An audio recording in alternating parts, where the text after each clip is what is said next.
Conversar então com ele, com o ministro da Infraestrutura, Tarcísio Gomes de Freitas. Ministro, boa noite, muito bem-vindo de volta ao Expresso CNN. Mona Lisa falando, o senhor me ouve bem, né? Está nos nossos estúdios. Ouço bem, boa noite, Mona Lisa, uma satisfação estar aqui. Satisfação é toda nossa, ministro. Claro, o NACA vai participar também da entrevista já, mas na largada eu e o Caio. Ministro, vamos começar então falando sobre essa expectativa, né, para esses leilões envolvendo, vamos ver se eu acertei o número aí, 22 aeroportos, 5 terminais portuários e também a ferrovia Oeste-Leste, ministro. A expectativa é a melhor possível, a gente está bastante confiante num bom resultado. Houve um esforço muito grande de estruturação, a gente vem conversando com os investidores ao longo desse período, né? E sempre mostrando para eles o potencial do mercado brasileiro. Nós evoluímos muito em termos de estruturação, acho que hoje nós temos uma das estruturações de projetos mais sofisticadas do mundo e isso vai refletir provavelmente em boas propostas. Então eles enxergam o Brasil como um mercado com muito potencial de crescimento, eles apostam numa virada, num crescimento importante a partir do segundo semestre já deste ano. Estão enxergando também uma boa estruturação de projeto, um projeto que se adapta bem aos riscos percebidos e apostam nas boas taxas de retorno. Então, a gente tem aí uma esperança muito grande de ter uma semana muito bem sucedida, nessa semana que a gente carinhosamente batizou de Infra Week. Isso, leilões que começam na quarta, né, ministro? Caio, chega na conversa. Ministro, boa noite. O senhor é convidado para um jantar aqui quarta-feira aqui em São Paulo com empresários, né? Deve vir o presidente da República, os outros ministros da área econômica, presidente do Banco Central, né? Tem uma tentativa ali de reaproximação do governo federal com o empresariado e se há, por que houve ali esse distanciamento? Qual que é a sua avaliação dessa relação Brasília com o PIB nacional? Acho que é uma boa oportunidade de fazer uma prestação de contas e mostrar o que está por vir. Eu acho que o governo tem realmente um anseio muito grande de fazer reformas importantes, já tem feito ao longo do tempo. É uma oportunidade também de reafirmar o nosso compromisso com a solvência, de prestar contas, de fazer um update daquilo que virá aí pela frente. Se Deus quiser, na quarta-feira a gente vai estar comemorando também um bom resultado do leilão, então a gente vai poder também dar essa boa notícia e mostrar que há um caminho, há uma esperança, há uma confiança do investidor com a condução com os destinos do país, com os bons resultados. Então, eu tenho certeza que vai ser uma reunião bastante produtiva, onde a gente vai estar também aberto, obviamente, para ouvir ponderações, e as ponderações sempre são bem-vindas, porque elas podem trazer mudanças de rumo, correções, aperfeiçoamentos. Então, acho que vai ser uma conversa muito importante. Só para emendar, então, o governo vai estar aqui, o presidente Bolsonaro e seus principais ministros, mais para ouvir do que para falar, é isso, ministro? Eu entendo que sim, eu acho que é importante neste momento ouvir, né, ver quais são os anseios, quais são as frustrações e onde é que a gente pode caminhar. Existe realmente uma agenda de reformas que está no Congresso, a gente tem que aproveitar a boa vontade do Parlamento, a vontade do Congresso de produzir legislação, de produzir reformas importantes para o país. Nós temos muita coisa importante tramitando.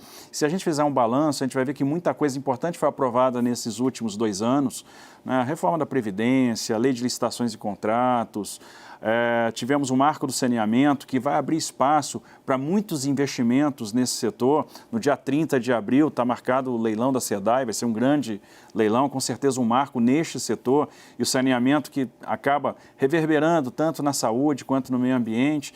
Então a gente tem que aproveitar essa boa vontade do Parlamento, essa vontade de produzir reformas e avançar naquilo que é importante, naquilo que o empresariado, que o setor produtivo espera de nós. Fernando Nakagawa, chega na entrevista, Naka. Ministro, falando em ouvir, eu queria ouvir do senhor o que o senhor tem ouvido dos potenciais operadores interessados nesse leilão. Onde é que o senhor acha que vai acontecer a maior disputa e como a gente faz para não repetir erros, por exemplo, como nos terminais aeroportuários, que a gente teve operadores como Viracopos que tiveram até de devolver a concessão com problemas financeiros? Eu acho que, primeiro, a gente trilhou ao longo do tempo uma série de lições, a gente caminhou realmente nós temos um arcabouço de lições aprendidas, né? A gente trilhou uma linha de maturidade em termos de estruturação. Então, dificilmente o que aconteceu lá atrás vai acontecer novamente. Então, primeiro que nós temos alguns mecanismos para desincentivar aqueles bids irresponsáveis, né? Então, a gente não vai ver mais bids como a gente teve no Galeão ou em Viracopos, que não fazem sentido ou que não são compatíveis com o ativo ou com a movimentação que aquele ativo tem. Então, a gente avançou muito em termos de estruturação. Os contratos hoje, eles são muito mais adaptáveis a determinadas situações conjunturais, têm bons mecanismos de resolução de conflito pela via privada, pela via da arbitragem. São contratos que estão tratando riscos antes não tratados, como a questão do risco de câmbio, como a questão do risco de demanda. Então, não há uma simples transferência desses riscos para a iniciativa privada. Então, acredito que são contratos muito mais resilientes às situações conjunturais que porventura aconteçam e também que dão uma segurança muito maior para o poder concedente.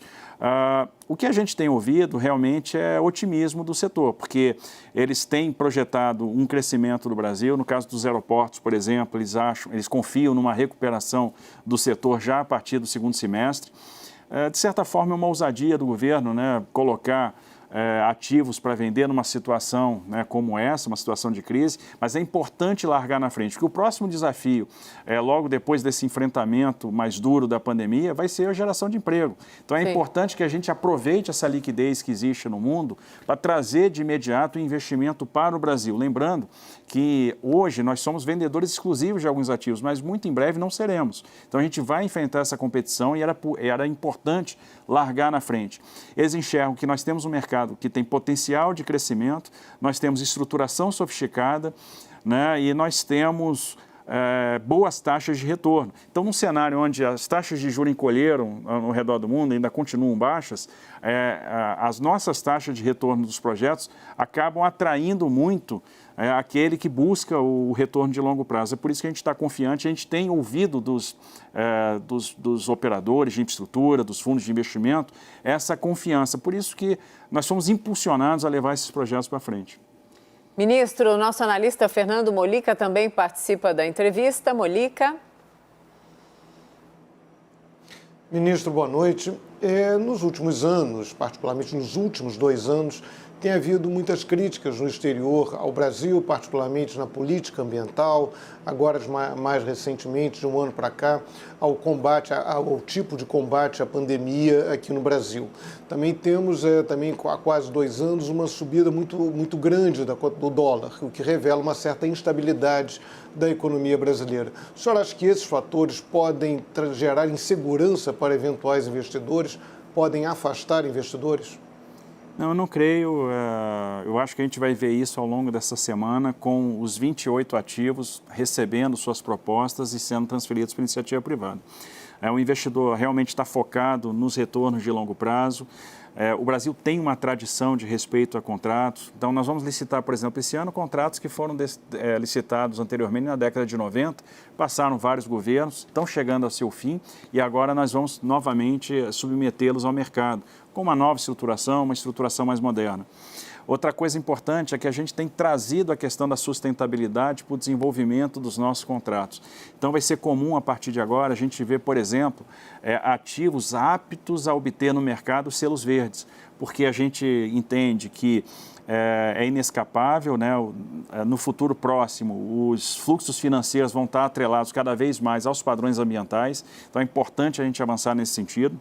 A nossa estruturação de aeroportos é muito sustentável no que diz respeito à utilização de energia, reuso de água, enfim.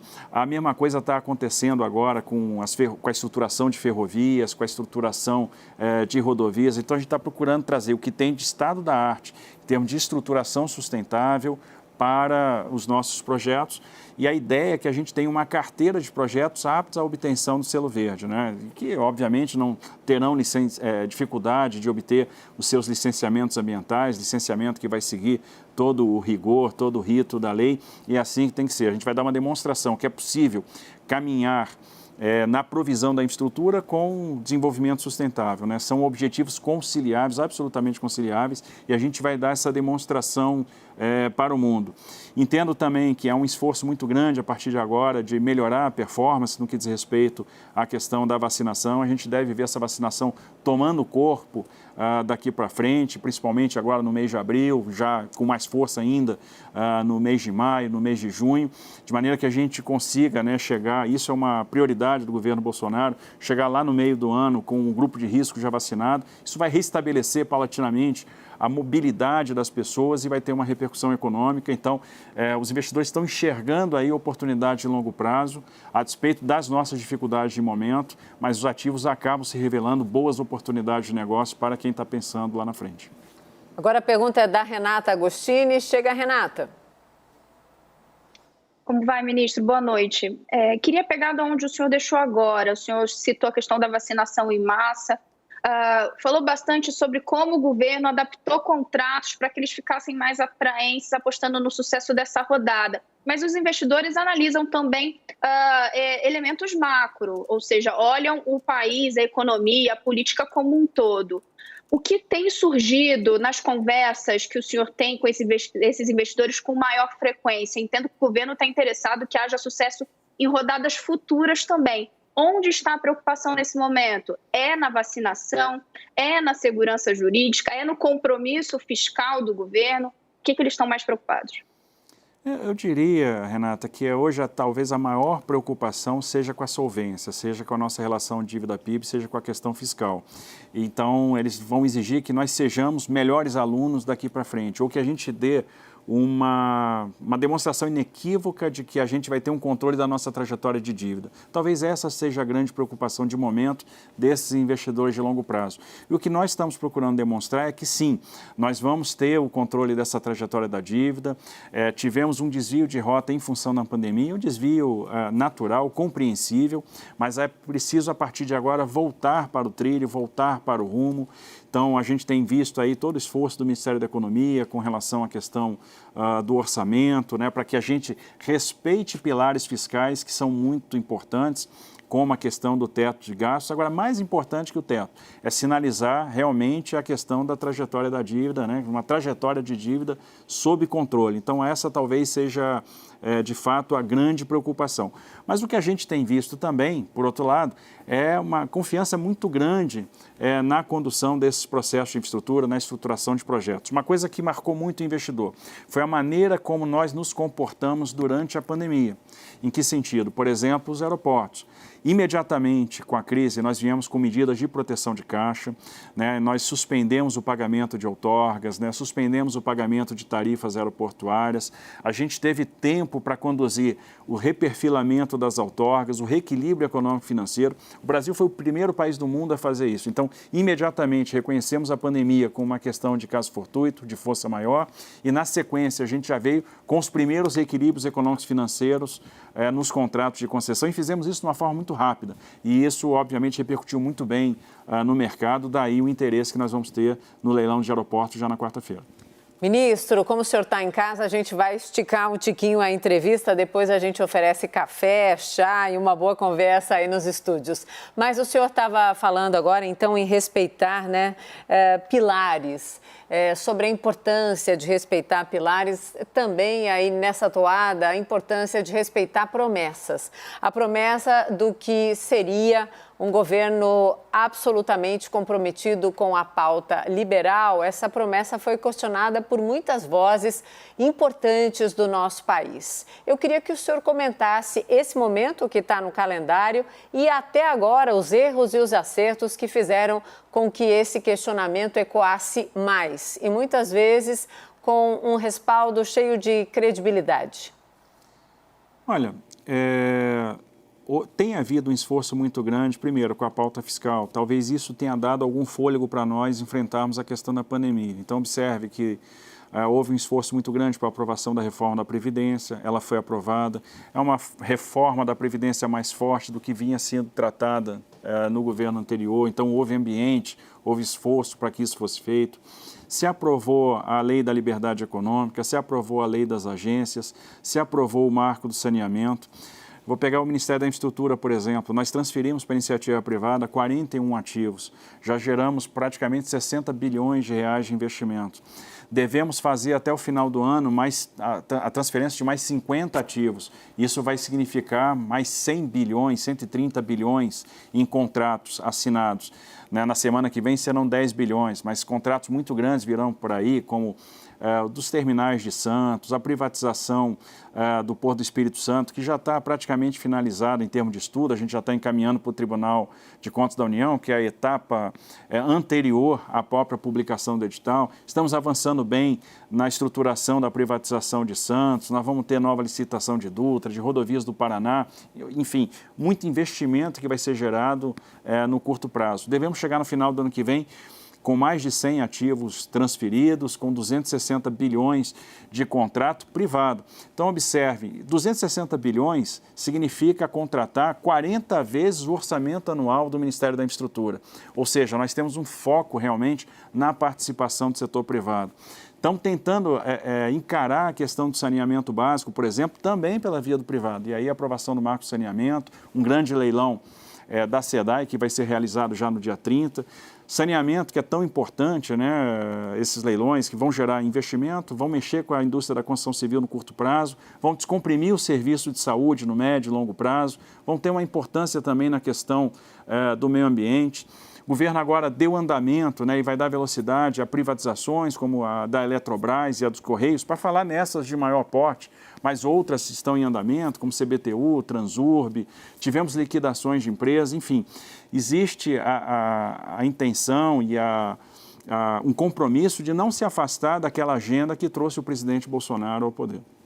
Tá certo, ministro Tarcísio de Freitas, muito obrigada por estar na nossa casa, muito obrigada pela entrevista, por responder a todas as perguntas. Fica o convite para uma próxima, porque, claro, sempre falta tempo para continuar. Ministro, obrigada, uma boa noite ao senhor, então até a próxima. Obrigado, boa noite a todos. Obrigada. Caio, Molica, Renata e também a Alnaca, que participaram comigo dessa entrevista.